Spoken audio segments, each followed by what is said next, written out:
So just in the last 24 hours, there's been a ton of new Nintendo Switch news that has dropped that I want to share with you guys today. The first of which is a lot of review talk around Hot Wheels Unleashed and how good this game is appearing to review on the Nintendo Switch, and I want to share that with you guys. Then we also have to cover the entire game list that is now out there for Mario Party Superstars, and I will tell you it has me more hyped for this title than ever. Then we also have to cover all of the new hands-on Switch OLED footage that is out there, as well as Metroid Dread gameplay. And the big talking point for today's video is that we may in fact need to still expect additional systems to make their way to Nintendo Switch Online service.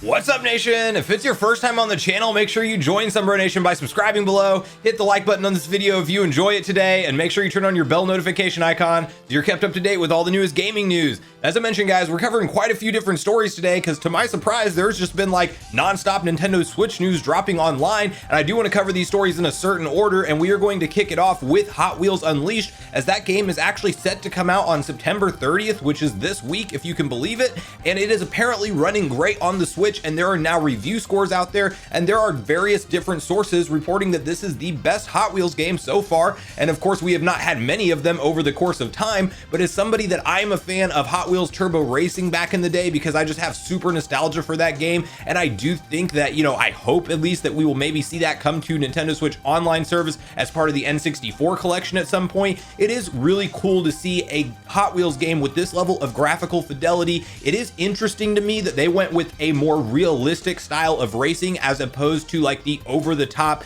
flips and tricks and ridiculous boosts that you could get in the old Hot Wheels games. But with that said, the tracks look incredible, the graphics look incredible. Apparently Nintendo Life has rated this game a 7 out of 10, and actually pointing out some very good points that it does run fantastic when it comes to performance on the Nintendo Switch in both docked mode and handheld mode, which is definitely reassuring. And again, you know, you have over 70 different vehicles to choose from. There's different environments in the tracks and things. There's, I guess, some limited online options. It doesn't appear that they have a ton of different online modes, but you can still play online on Hot Wheels Unleashed. And you know, it does look like a fun racer. So if you guys are into racers, I would definitely say like the things that stuck out to me from looking at like the detailed gameplay footage that is now out there is what stuck out to me is the drifting mechanics look very nice in terms of, you know, if you time the corner and the drift right, you can then, you know, pass your opponents and get boosts as you go around the tracks. And the tracks themselves, of course, have all the classic Hot Wheels style loop-de-loops and all of that fun stuff. So the soundtrack seems good, the gameplay looks solid, it appears to be running great on the Switch, so this will be one that I'll keep my eye on. I will say, if you're like me and you like more of the unrealistic arcade style racers as opposed to the more realistic style racers, I would probably recommend you guys to get Cruisin' Blast instead, because that game is like over the top ridiculous tricks and flips and reminds me a lot more of what Hot Wheels Turbo Racing was back on the N64. But regardless, for Hot Wheels fans or just racing game fans in general, you may want to keep your eyes peeled for reviews as we get closer to September 30th and Hot Wheels Unleashed will be released at retail and on the eShop. And I would love to hear from you guys in the comments down below if you have any interest in this title or if it's just one that you'll simply skip over.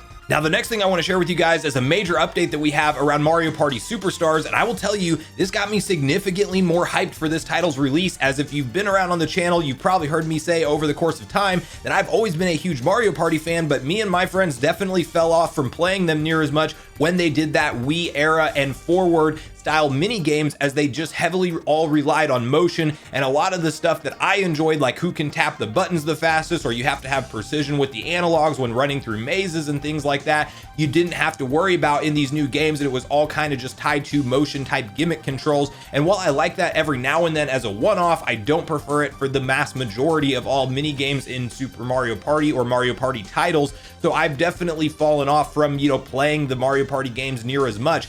And to my surprise, when I read through this list of all the mini games that will be featured in Super Mario Party, it is significantly featured around the classic Mario Party titles. And I knew to expect the N64 games to kind of be the focal point for this game, but as I read through this list, and I will have it on screen for you guys here, is the fact that you can actually play a lot of the GameCube classic mini games too. And I don't know how you guys feel about the overall history of Mario Party, but Mario Party 4 through 7 on the GameCube were some of my favorite titles, and I'm definitely excited to see them making a return here. And I do know a lot of the names, and I'm just pumped to play these again, not to mention the fact that the main portion of all of these games will be from the N64 era, which is actually fantastic because I don't have as great a memory as those games, as I was just way younger when I played them. So a lot of these mini games, while they are classic games, do seem to be newer to me. So I am definitely going to be excited to pick this one up. They are even including some from the Wii era and just a few from the Wii U era.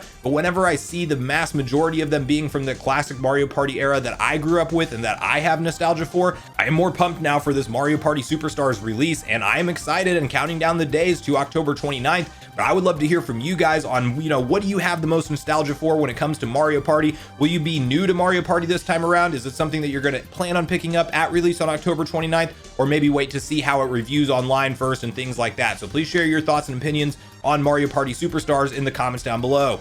Now, the next story I want to share with you guys is essentially 2-in-1, as Nintendo apparently held an event today for a lot of journalists, gaming websites, and maybe even ambassadors. Like, I don't know who all was on the list for the invitations for this thing. I wish I was myself, but of course I'm not at that point yet. But this is exciting to see because there was a ton of invitations that got sent out for content creators and reporters and journalists to essentially go sit down and actually play on the Switch OLED model and played Metroid Dread, the first 2 hours of the game. And the thing that I want to start off this conversation with, now that we have all these new footage and review stories that are going up around it, is good news around Metroid Dread. And that is the fact, for a lot of the fans that feel like Nintendo has been spoiling this game by revealing too much, the general consensus that I can see from a lot of these reviewers and people who are publishing the stories on this right now is that almost every single piece of the footage that we have seen around this game happens within the first 2 hours. So that's your first, good news to write home about, because we're not getting spoiled at the end of the game. We don't know who the final bosses are. We do know a lot of what to expect in Metroid Dread, but apparently a lot of this happens very early on. So that makes me super hyped for the kind of story curves that they could throw our way. It's definitely reassuring to hear. And then you have to look at how beautiful this game looks on the 7-inch OLED display. And that's the other thing that is starting to kind of come out today, is just people noticing how big of a difference just that from 6.2 to 7 inches with no bezel actually makes when you're playing the Switch in handheld. And again, I have one pre-ordered. I typically have not played my Switch in handheld very much at all over the course of time, but I also kind of have a theory that the reason that I don't is that I don't really enjoy the games as much, and I'm not as immersed in the games when I'm playing in handheld mode, just because of the quality of the display, and it is a little bit smaller. And I'm a very picky guy. Like, I actually like to sit very close to my TV, which supposedly is or isn't good for your eyes. Like, I don't even know about all that, but I do know a lot of people say you're not supposed to sit close to the TV. Well, I like to have the screen taking up literally my entire field of vision, or as close to it as possible. So now that I'm seeing the hands-on footage of the OLED, and if you look at some comparison images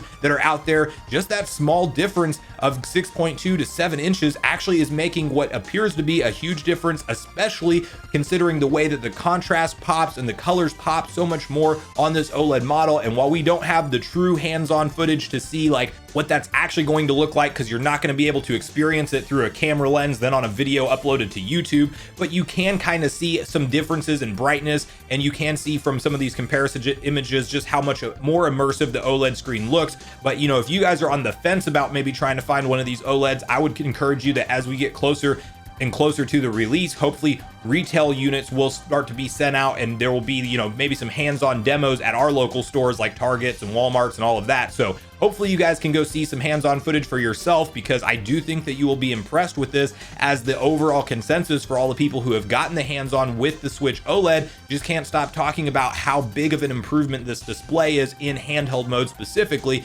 And then obviously, the other big addition that I think will help me play this more in handheld or portable mode is the fact that this kickstand actually works this time, because I don't know how many times you guys have tried to stand up the OG Switch with the OG kickstand, but it does not work. It falls over half the time. If there's even the slightest vibration, or if you bump the table, that's it. It's on its back and it does not work anymore. So, I've literally taken my kickstand off and I don't use it anymore. And I'm excited to see this Surface style kickstand that lets you basically put it at any angle you would like, and it holds the system up perfectly because the kickstand is the size of the Switch itself, and so it's not having to have all the weight distributed to one side like it did before with the OG kickstand. So I'm personally getting more and more pumped for the Switch OLED. I am going to plan on doing some kind of unboxing or initial impressions video when I pick it up on October 8th, but hearing all of the rave reviews about Metroid Dread and the hands-on gameplay that are out there as of today, and then also hearing that we haven't been spoiled too much on the game and that it plays as great as it looks, I couldn't be more hyped for its release, and I think that my hype levels are next level now for the Switch OLED model. So let me know in the comments down below, how you guys are feeling about the OLED at this point. Obviously, it has the $50 extras over the $300 base model Switch, but I would love to know if you guys are planning on getting one, or if it's one that you're going to skip over and probably not upgrade your Switch until we eventually get some kind of graphical upgrade, if we ever do see that happen. And now the major thing I want to share with you guys today is the fact that even though we just got done with a huge Nintendo Switch Online announcement, meaning the expansion pack that is set to be added in late October, that will add in both Sega Genesis and Nintendo 64 games, we have it back in the news again today because there is a lot of rumors coming out from the same people who are reporting that we would be getting additional consoles added into the service, who are now saying that Game Boy and Game Boy Color are still set to make an appearance on Nintendo Switch Online. And while we don't have specifics around the dates or times and when we could be expecting to see these systems added, I did want to share it with you guys because it's a very exciting prospect to think that Nintendo may continue to grow this service and maybe even morph it into its own overall subscription service, similar to like what you would find with a Disney Plus, where Disney has all these classic IPs that they own and they created their own Plus subscription service to allow you to relive all of those classic movies at your convenience. And Nintendo may be slowly starting down that path with Nintendo Switch Online, especially if they carry it into the next generation of whatever the Switch 2 will be, or whatever the true next gen version of the Switch is. But I want to start off by hopping over to Nintendo Life and reading through a great article that they typed up to kind of get everybody on the same page with all of the information and who is saying what around when we can expect these consoles and what consoles we can expect to be added next to Nintendo Switch Online. Rumor: Game Boy and Game Boy Color games still expected for Nintendo Switch Online. Nintendo lifted the lid on a new tier of Switch Online retro offerings this week. The new expansion pack will be comprised of a collection of Nintendo 64 and Sega Mega Drive or Genesis titles. So what about those rumored handheld systems for the Nintendo Switch Online service? While there's no sign of them, Eurogamer's news editor Tom Phillips has now shared a bit of an update on Twitter, suggesting the Game Boy and Game Boy Color titles are still on the way. N64 and Mega Drive were the two NSO platforms I'd heard about alongside of Game Boy and Game Boy Color. I'd imagine the N64 and Mega Drive are being rolled out first, as they are the more enticing things to promote people to upgrade. Phillips admits in a follow-up message how he's not sure if these particular systems will be part of the higher pricing tier, but known insider Nate Drake seems to think Game Boy and Game Boy Color games will be added as part of the current membership. He's quoted here saying, "I would anticipate that the Game Boy and Game Boy Color are part of the current Nintendo Switch Online service, and Nintendo didn't want to conflate the two." Earlier this month on the Nate Hate podcast, the same insider said that Nintendo 64 games would be coming to Switch Online alongside of a higher price subscription tier, and Nintendo confirmed this information earlier this week during the direct presentation. Eurogamer also previously backed up our own comments and Nate Drake's about Game Boy and Game Boy Color games coming to Nintendo Switch Online service.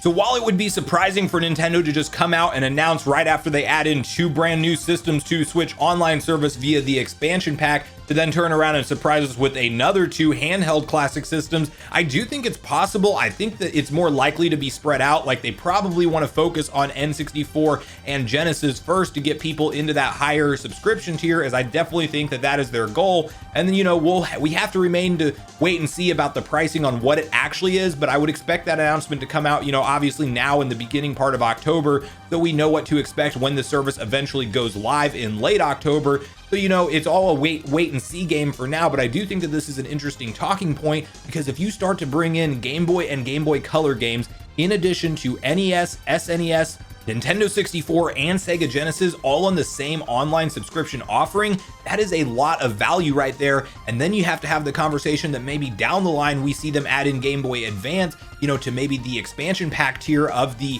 Nintendo Switch Online pricing. So it's just a really exciting conversation to have if you are a fan of classic Nintendo games, as it's just a crazy time we're living in, that we can now take our N64 games, on the road with us portably, and even play them on a wireless N64 controller if we want, or a wireless Sega Genesis controller. Like, it's a really exciting time for Nintendo to bring out their back catalog of classic titles that fans grew up with and loved, and can now re-experience on the Switch in any way, shape, or form they want, whether it be in TV mode or handheld mode. And for a lot of adults that are on the go nowadays, that is like a fantastic way to be able to play your games when you have time. So this is an exciting talking point for me. I hope that if we do see this Game Boy collection eventually be added, as in Game Boy and Game Boy Color games being added to the Switch online service, that we at least get a few Pokemon titles. I think that that will definitely entice people to sign back up. And I do think that it's one of those things that I could see this being added to the base tier, as if you just look at the overall offerings that they will bring from those two classic consoles, it is enticing, but not as enticing as what N64 and Genesis are. And you know, this would be a nice new addition to just that baseline subscription of Nintendo Switch Online that Nintendo has already confirmed that they are going to continue to offer. So guys, at this point in the video, I really want to know all your thoughts and opinions on everything we covered today. Do you have any interest in Hot Wheels Unleashed, and are you planning on picking it up? What's your hype level for Mario Party Superstars, and are you excited like I am that we're getting a lot of those classic mini games, you know, all the way from the N64 to GameCube era added in there? And then definitely share your thoughts on all the Switch OLED hands-on footage. Has it changed your mind at all? Has it swayed you in any way, shape, or form? And are you excited to pick up Dread on October 8th? Because if you're not planning on getting it, you should. And then the other last thing I want to hear from you on is the conversation around more systems coming to Nintendo Switch Online. And I would really love to hear if you kind of think what I'm thinking, that Nintendo may slowly be propping the service up to be its own Disney Plus type subscription service in the future, with the access to a ton of their different consoles and even competitors' consoles over the course of time. So I do look forward to hearing from you guys and getting a back and forth conversation started with you all around these topics. Thanks so much for watching the video today, everyone. I do truly appreciate you all sticking around until the end. I do at this point in the video want to invite you all one more time to join Sunbro Nation if you haven't done so already. Do so by subscribing below, hit the like button on your way out if you enjoyed it today, and make sure you turn on your bell notification icon. You're kept up to date with all the newest gaming news. That's going to do it for me, guys. I hope you all have a great day. Sunbro Nation, out.